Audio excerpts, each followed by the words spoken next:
കാർഷിക വാർത്തകൾ.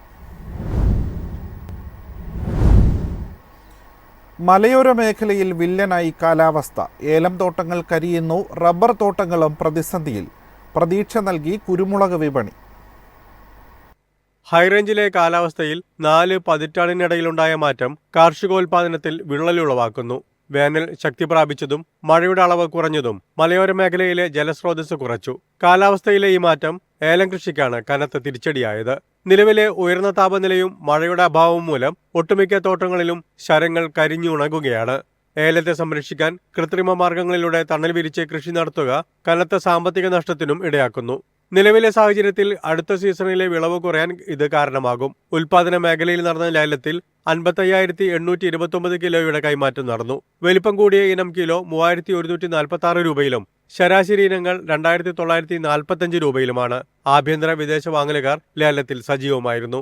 ജപ്പാനിൽ റബ്ബർ അവധി നിരക്കുകൾ ഉയരുമെന്ന പ്രതീക്ഷ നിക്ഷേപകർ നിലനിർത്തുമ്പോഴും ചൈനീസ് ടയർ വ്യവസായികളിൽ നിന്നുള്ള തണുപ്പൻ മനോഭാവം രാജ്യാന്തര വ്യാപാര രംഗത്ത് മ്ലാനത പരത്തി. ജപ്പാനിൽ യെന്നിന്റെ മൂല്യം കരുത്തു നേടിയത് റബ്ബറിനെ താങ്ങുപകരുമെന്ന് ഉൽപാദന രാജ്യങ്ങൾ കണക്കുകൂട്ടിയെങ്കിലും ഷീറ്റിനെ ബാധിച്ച പ്രതിസന്ധി വിട്ടുമാറുന്നില്ല. ബാങ്കോക്കിൽ റബ്ബർ 20,851 രൂപയിലും കേരളത്തിൽ 4ാം ഗ്രേഡ് 19,000 രൂപയിലുമാണ്. തോട്ടമേഖലയെ ബാധിച്ച വരൾച്ച മുൻനിർത്തി പല ഭാഗങ്ങളിലും ഉൽപാദകർ റബ്ബർ ടാപ്പിംഗിൽ നിന്നും പിന്നോക്കം വലിയുന്നു. ജൂൺ വരെയുള്ള 4 മാസങ്ങളിൽ റബ്ബർ ടാപ്പിംഗ് പൂർണ്ണമായി സ്തംഭിക്കുന്നത് ഉയർന്ന വിലയ്ക്ക് അവസരമൊരുക്കാം.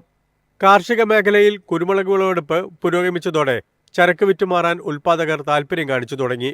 കൊച്ചി മാർക്കറ്റിൽ നിത്യേന ശരാശരി 45 ടൺ കുരുമുളക് വിൽപ്പനയ്ക്ക് എത്തുന്നുണ്ട്. എന്നാൽ ഇത് ഒരു പങ്ക് കഴിഞ്ഞ സീസണിലെ ആഭ്യന്തര വിദേശ ചരക്കും ഉൾപ്പെടുന്നു. വിപണിയുടെ ഒരു വ്യാഴവട്ടത്തെ ചരിത്രം വിലയിരുത്തിയാൽ സീസൺ കാലയളവിൽ ആദ്യമായി കുരുമുളക് ക്വിന്റലിന് 65,000 രൂപയ്ക്ക് മുകളിൽ കൈമാറ്റത്തിന് കർഷകർക്ക് അവസരം നൽകി. ഉത്തരേന്ത്യൻ സംസ്ഥാനങ്ങളിൽ നിന്നുള്ള വ്യവസായികൾ നാടൻ മുളക് ശേഖരിക്കാൻ രംഗത്തുണ്ട്. കൊച്ചിയിൽ അൺഗാർബിൾഡ് കുരുമുളക് വില 65,600 രൂപ. News desk MyFin TV. PM ASHA പദ്ധതി അടുത്ത വർഷത്തേക്ക് കൂടി നീട്ടി കേന്ദ്ര സർക്കാർ. വിലയിലെ ചാഞ്ചാട്ടം ഒഴിവാക്കി കർഷകർക്ക് ന്യായമായ വില ഉറപ്പാക്കുകയാണ് PM ആശാ വഴി ലക്ഷ്യമിടുന്നത്.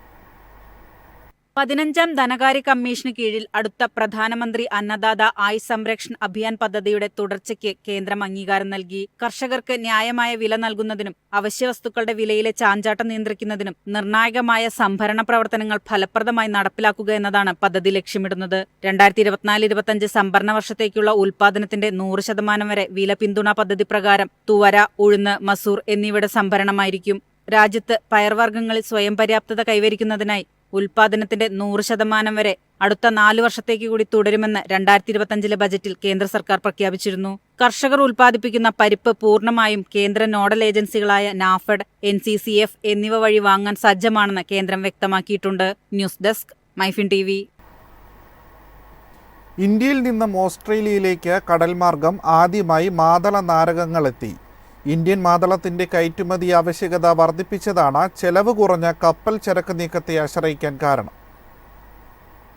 ഇന്ത്യയിൽ നിന്നുള്ള മാതള നാരങ്ങകൾ ചരിത്രത്തിലാദ്യമായി കപ്പൽ മാർഗം ഓസ്ട്രേലിയയിലെത്തി.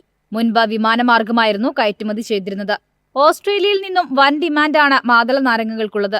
കുറഞ്ഞ ചെലവിൽ കൂടുതൽ അളവിൽ കയറ്റുമതി ചെയ്ത് സാമ്പത്തിക ലാഭം നേടാമെന്നതാണ് ചരക്കു നീക്കം കടൽ വഴിയാക്കുന്നതിന്റെ നേട്ടം.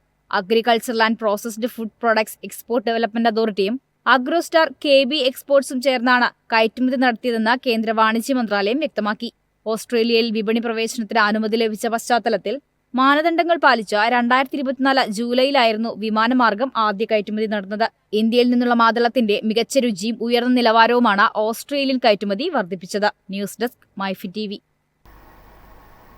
ആഭ്യന്തര ഉൽപാദനം കുറഞ്ഞതോടെ പഞ്ചസാര വിലയും കത്തിക്കയറുന്നു. വരും വർഷവും പ്രതിസന്ധി തുടരുമെന്ന വിലയിരുത്തൽ. പാചക എണ്ണയുടെ വിലവർധനയ്ക്ക് ശേഷം പഞ്ചസാരയുടെ വിലയിൽ 6.5% വർധന രേഖപ്പെടുത്തി. ആഭ്യന്തര ഉൽപാദനം പ്രതീക്ഷിച്ചതിലും താഴെയാകുമെന്നത് കുതിപ്പിന് ആക്കം കൂട്ടും. പ്രതികൂല കാലാവസ്ഥയും കയറ്റുമതിയും മൂലം ആഭ്യന്തര ഉൽപാദനം കുറഞ്ഞതാണ് പഞ്ചസാര വിപണിയെ പ്രതികൂലമായി ബാധിച്ചത്. പ്രവർത്തനക്ഷമമായ പഞ്ചസാര മില്ലുകളുടെ എണ്ണം ഗണ്യമായി കുറഞ്ഞു. ഇത് വരും വർഷം പഞ്ചസാര ഉൽപാദനത്തിൽ കുറവിന് കാരണമായേക്കും. ആഗോള വിപണിയിൽ ഇന്ത്യയിൽ നിന്നുള്ള പഞ്ചസാരയ്ക്ക് വില കൂടുമെന്നാണ് പഞ്ചസാര മില്ലുകാർ നൽകുന്ന സൂചന. അടുത്ത 2 മാസങ്ങൾ പഞ്ചസാര ഉൽപാദനത്തിന് നിർണായകമാണ്. സീസൺ നേരത്തെ ആരംഭിച്ചതും തൊഴിലാളിക്ഷാമവും ഈ വർഷം പഞ്ചസാര വിളവ് കുറയ്ക്കും. ഉൽപാദനം ആദ്യം കണക്കാക്കിയതിനേക്കാൾ 25% കുറവാണെന്നാണ് വിലയിരുത്തൽ. News desk MyFin TV. ജനിതക മാറ്റം വരുത്തിയ റബ്ബർ പരീക്ഷണങ്ങൾക്ക് കേരളം ശ്രദ്ധ ചെലുത്തണമെന്ന മുൻ റബ്ബർ ബോർഡ് മേധാവി KN രാഘവൻ. വർദ്ധിച്ചു വരുന്ന താപനിലയും മൺസൂണിലെ മാറ്റങ്ങളും പ്രകൃതിദത്ത റബ്ബർ തോട്ടങ്ങളെ സാരമായി ബാധിക്കുന്നുണ്ടെന്നും അദ്ദേഹം വ്യക്തമാക്കി. കാലാവസ്ഥാ വെല്ലുവിളിയെ നേരിടാൻ കേരളം ജനിതകമാറ്റം വരുത്തിയ റബ്ബർ പരീക്ഷണങ്ങൾ നടപ്പിലാക്കണമെന്ന് മുൻ റബ്ബർ ബോർഡ് മേധാവി KN രാഘവൻ. ഇന്ത്യൻ പ്രകൃതിദത്ത റബ്ബർ തോട്ട മേഖല ഗവേഷണാധിഷ്ഠിത പുരോഗതി സ്വീകരിക്കുന്നത് വിലയിലെ ഏറ്റക്കുറച്ചിലുകൾ സൃഷ്ടിക്കുന്ന ആഘാതം കുറയ്ക്കാൻ സഹായിക്കുമെന്നാണ് KN രാഘവൻ വ്യക്തമാക്കുന്നത്. KN രാഘവന്റെ റബ്ബർ ബോർഡ് മിഥ്യയും യാഥാർത്ഥ്യവും എന്ന പുസ്തക പ്രകാശനത്തിലാണ് അദ്ദേഹം ഇക്കാര്യം വ്യക്തമാക്കിയത്. ജനിതകമാറ്റം വരുത്തി റബ്ബറിനായി ഒരു ലിമിറ്റഡ് ഫീൽഡ് ട്രയൽ 2010 തയ്യാറായിരുന്നെങ്കിലും സംസ്ഥാന സർക്കാർ അനുമതി നൽകാൻ വിസമ്മതിച്ചതിനാൽ കേരളത്തിൽ ഇത് നടത്താൻ കഴിഞ്ഞില്ലെന്നും അദ്ദേഹം ചൂണ്ടിക്കാട്ടി. കേരളം അനുമതി നൽകാൻ വിസമ്മതിച്ചതോടെ 2 GM റബ്ബർ വകഭേദങ്ങൾക്കായുള്ള ഫീൽഡ് പരീക്ഷണങ്ങൾ നിലവിൽ അസമിലും ത്രിപുരയിലുമാണ് നടന്നുവരുന്നത്. News desk MyFin TV. കേന്ദ്ര സർക്കാർ താങ്ങുവിലയിൽ സംഭരിച്ചത് 14.73 ലക്ഷം ടൺ സോയാബീൻ. ക്വിൻ്റലിന് 4892 രൂപ നിരക്കിലാണ് വിവിധ സംസ്ഥാനങ്ങളിൽ നിന്നും സോയാബീൻ സംഭരിച്ചിരിക്കുന്നത്. ഈ മാസം 11 വരെയുള്ള കണക്കുകൾ പ്രകാരം കേന്ദ്ര സർക്കാർ താങ്ങുവിലയിൽ 14.73 ലക്ഷം ടൺ സോയാബീൻ സംഭരിച്ചു. ക്വിൻ്റലിന് 4892 രൂപ നിരക്കിലാണ് സംഭരണം. മഹാരാഷ്ട്ര, മധ്യപ്രദേശ്, രാജസ്ഥാൻ എന്നീ സംസ്ഥാനങ്ങളിൽ നിന്നാണ് പ്രധാനമായും സോയാബീൻ സംഭരിച്ചിരിക്കുന്നത്. ഡിമാൻഡിൽ 10% കുറവുണ്ടായെന്നും റിപ്പോർട്ടുകൾ ചൂണ്ടിക്കാട്ടുന്നു. നാഫെഡിന്റെ കണക്കുകൾ പ്രകാരം മഹാരാഷ്ട്രയിൽ അടിസ്ഥാന താങ്ങുവിലയിൽ സോയാബീൻ സംഭരണം 8.36 ലക്ഷം ടണ്ണിൽ കൂടുതലായിരുന്നു. മധ്യപ്രദേശിൽ 3.88 ലക്ഷം ടണ്ണിൽ കൂടുതലായിരുന്നു. രാജസ്ഥാനിൽ 98,866 ടണ്ണും തെലങ്കാനയിൽ 83,075 ടണ്ണും സംഭരണം നടന്നു. സോയാബീൻ സംഭരണം മിക്ക സംസ്ഥാനങ്ങളിലും പൂർത്തിയായ നിലയിലാണ്. ഇന്ത്യൻ സോയാമീലിന്റെ ആഭ്യന്തര ഉപഭോഗത്തിലും ഇടിവുണ്ടായിട്ടുണ്ട്. കയറ്റുമതി വിഭാഗത്തിൽ ഫ്രാൻസും ജർമ്മനിയുമാണ് ഇന്ത്യയുടെ പ്രധാന ഉപഭോക്താക്കൾ. News desk MyFin TV. കമ്പോള നിലവാരം.